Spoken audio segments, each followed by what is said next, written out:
వీళ్ళ వైఎస్ఆర్ వారసులు షర్మిల, సునీతపై జగన్ ఫైర్. చెప్పలేని విధంగా వ్యక్తిత్వ హననం, నిందలు. సీఎం జగన్ కు వివేక భార్య సౌభాగ్యమా లేక?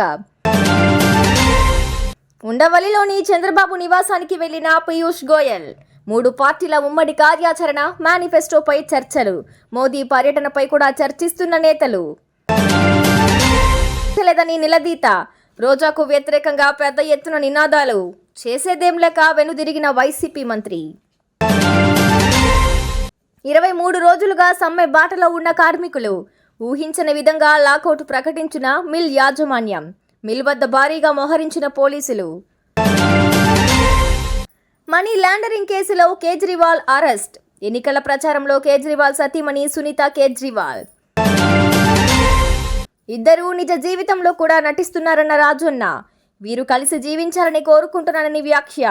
ధనుష్ది తప్పుంటే ఆయన మారాలని సూచన. ఈ నెల 28న అత్యధిక ఉష్ణోగ్రతలు.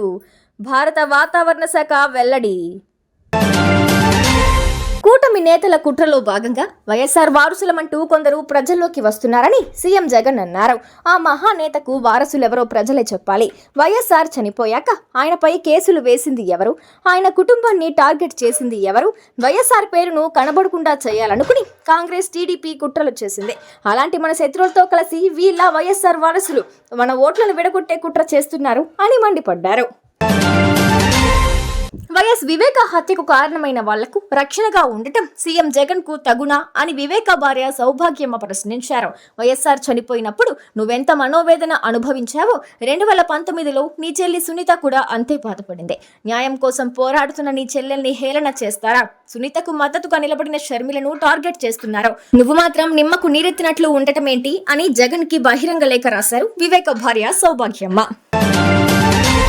టీడీపీ అధినేత చంద్రబాబును కేంద్ర మంత్రి పీయూష్ గోయల్ కలిశారు. ఆయనతో పాటు జాతీయ కార్యదర్శి అరుణ్ సింగ్, జాయింట్ సెక్రటరీ శివప్రకాష్, రాష్ట్ర జనరల్ సెక్రటరీ మధుకర్ చంద్రబాబుతో భేటీ అయ్యారు.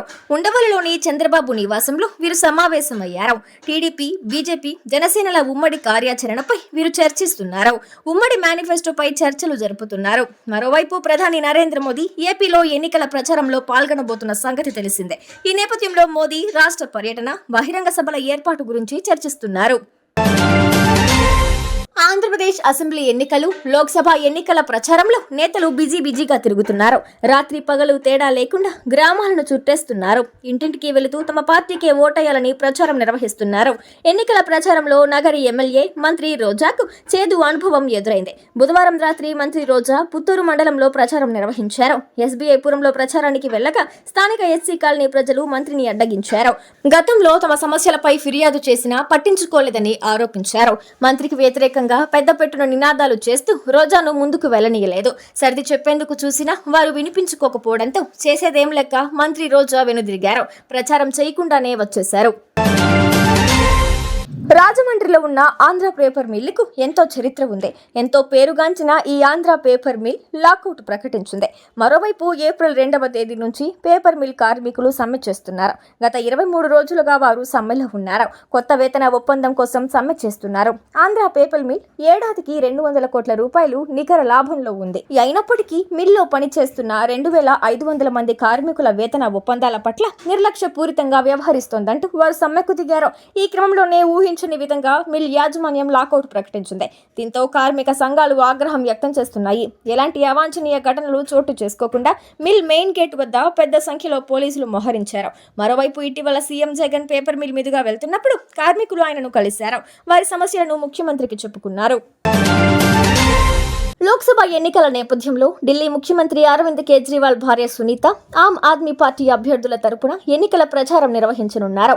ఢిల్లీ తూర్పు లోక్సభ స్థానం నుంచి ఆమ్ ఆద్మీ పార్టీ ఎంపీ అభ్యర్థిగా కులదీప్ కుమార్ బరిలో దిగారు.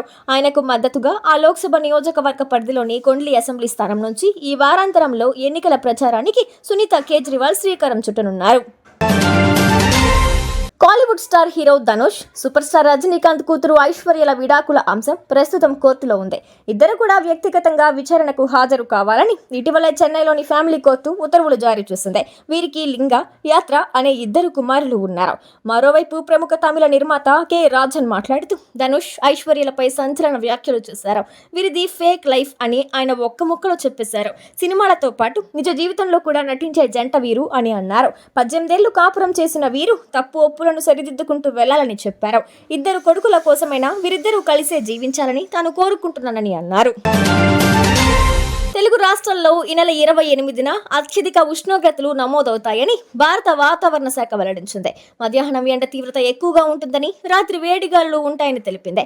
దక్షిణ తెలంగాణ, యానం, రాయలసీమల్లో పగటి ఉష్ణోగ్రతలు సాధారణం కంటే 5 డిగ్రీలు అధికంగా నమోదయ్యే అవకాశాలు ఉన్నాయని పేర్కొంది.